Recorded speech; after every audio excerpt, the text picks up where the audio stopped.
1. 500 million people, or a third of the entire world's population at the time, were infected and fell ill.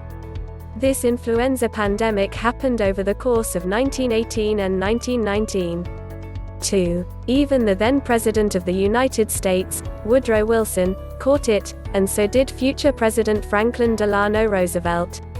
Wilson fell ill while at the Paris Peace Conference in 1919, negotiating the way forward for the world after World War I. If he'd died during this critical time, it would have dramatically changed the future. Wilson's daughter Margaret and much of his staff also got sick.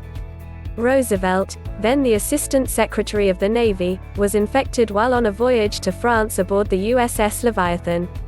Roosevelt became very ill but survived after being returned home to the States. 3. All told, the total number of people who died of the flu is between 50 million and 100 million. The fatality rate was more than 2.5%, which was much worse than other influenza pandemics, which had a fatality rate of less than 0.1%.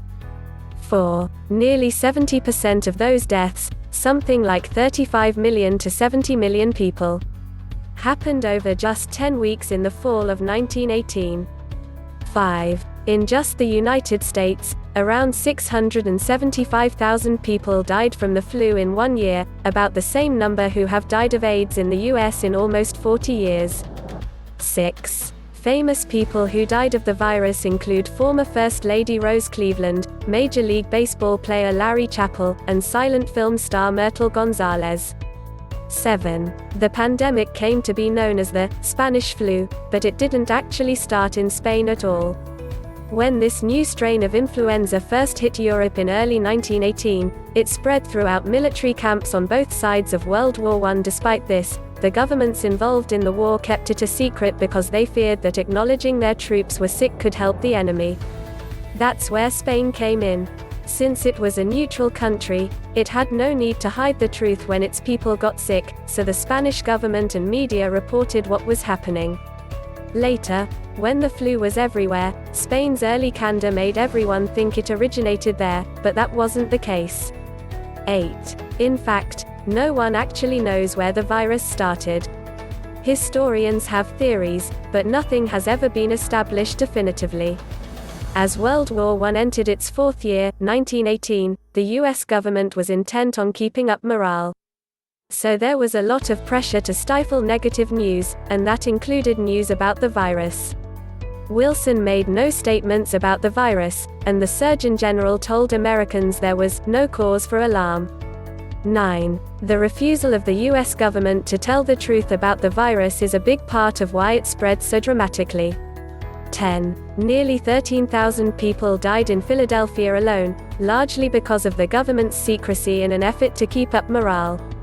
In September of 1918, 300 sailors returned to the Philadelphia Navy Yard, and within 2 weeks, 600 sailors were hospitalized with the flu.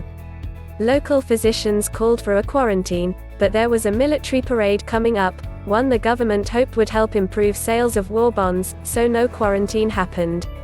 200,000 people attended the parade on September 28. Within 3 days, 117 Philadelphians were dead from influenza.